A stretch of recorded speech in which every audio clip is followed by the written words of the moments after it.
بسم اللہ الرحمن الرحیم۔ السلام علیکم دوستو، حالیہ خبروں کے مطابق دریائے فرات کا پانی پچھلے 2 برسوں کی نسبت کافی حد تک کم ہو چکا ہے، جو کہ اس بات کی طرف اشارہ کر رہا ہے کہ آہستہ آہستہ یہ دریا خشکی کی طرف جا رہا ہے، جو قیامت کی ایک بہت بڑی نشانی ہے۔ اگر آپ دریائے فرات کی تصویریں دیکھیں تو آپ نوٹس کریں گے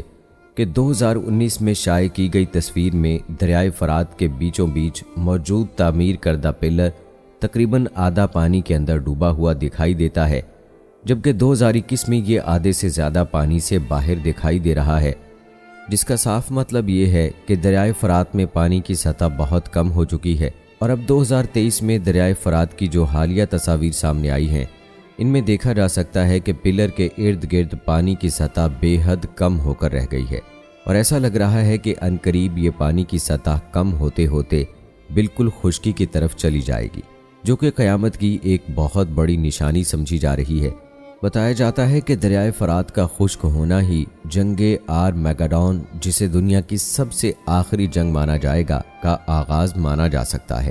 وہ جنگ جس کے نافذ ہونے کا وعدہ صادق الامین ہمارے پیارے نبی حضرت محمد صلی اللہ علیہ وآلہ وسلم نے کیا تھا،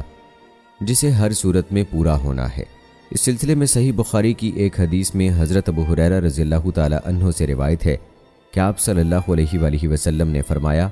قیامت اس وقت تک برپا نہیں ہوگی جب تک دریائے فرات سے سونے کا پہاڑ نہ نکل آئے۔ سونے کے اس پہاڑ کو لے کر بہت سخت لڑائی ہوگی، اور اس لڑائی میں 100 میں سے 99 لوگ مارے جائیں گے۔ ان میں سے ہر ایک شخص یہ سوچے گا کہ شاید اس لڑائی میں میں بچ جاؤں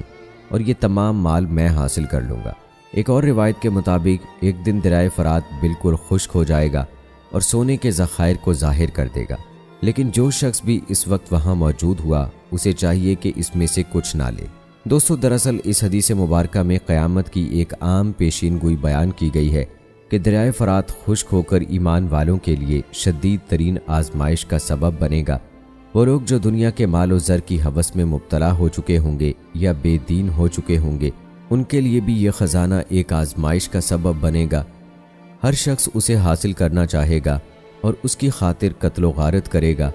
اور انہی لوگوں میں سے وہ لوگ بھی ہوں گے جو حدیث مبارکہ پر عمل کرتے ہوئے اس مال میں سے کچھ بھی نہیں لیں گے۔ جس وقت یہ پیشین گوئی کی گئی اس وقت یہ دریا اپنے تیز ترین بہاؤ میں تھا،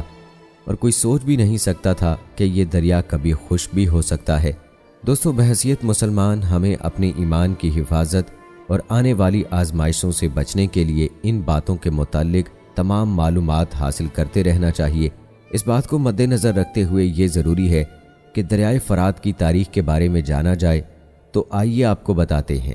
دوستو، فرات کے معنی ہے صاف پانی۔ یہ دریا ترکی سے شروع ہوتا ہے اور شام اور عراق سے ہوتا ہوا پرشین گلز تک جا پہنچتا ہے۔ تاریخ میں آتا ہے کہ واقعہ کربلا دراصل نہر الکما کے کنارے پیش آیا تھا، جو کہ اسی دریائے فرات سے نکالی گئی ایک نہر ہے۔ وہ اسی دریا کا پانی تھا جسے حضرت امام حسین رضی اللہ تعالی عنہ اور ان کے ساتھیوں کے لیے بند کر کے ان سب کو شہید کر دیا گیا تھا۔ یہی وجہ ہے کہ روایات میں یہ دریا بہت ہی اہم مقام رکھتا ہے۔ اس کی لمبائی 2900 کلومیٹر ہے، اور یہ ترکی کے مشرقی حصے سے شروع ہوتے ہوئے عراق اور شام سے گزرتا ہے۔ بتایا جاتا ہے کہ دریائے دجلہ اور فرات ایک دوسرے کے متوازی بہتے ہوئے پرشین گلز میں ایک ساتھ جا ملتے ہیں، جس کے بعد اسے شیت العرب کہتے ہیں۔ یہی دریا ایران اور عراق کا بارڈر بھی ہے، یعنی دونوں دریاؤں یعنی دجلہ اور فرات کی وجہ سے ہی اس علاقے کی سرزمین بہت زرخیز مانی جاتی ہے،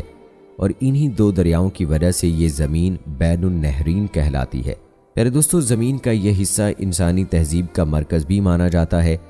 تاریخ میں آیا ہے کہ کئی انسانی تہذیبوں نے اس سرزمین سے ترقی حاصل کی، جس میں عام نام بابل کے قدیم دارالخلافہ کا آتا ہے،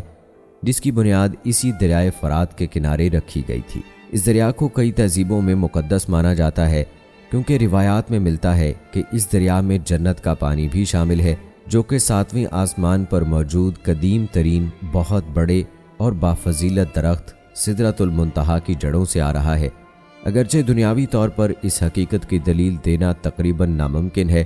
کہ 7ویں آسمان سے سدرۃ المنتہا کی جڑوں سے پانی زمین کے اندر کیسے آ رہا ہے، لیکن یہ بھی قدرت کے انہی مہموں کا ایک حصہ سمجھا جا سکتا ہے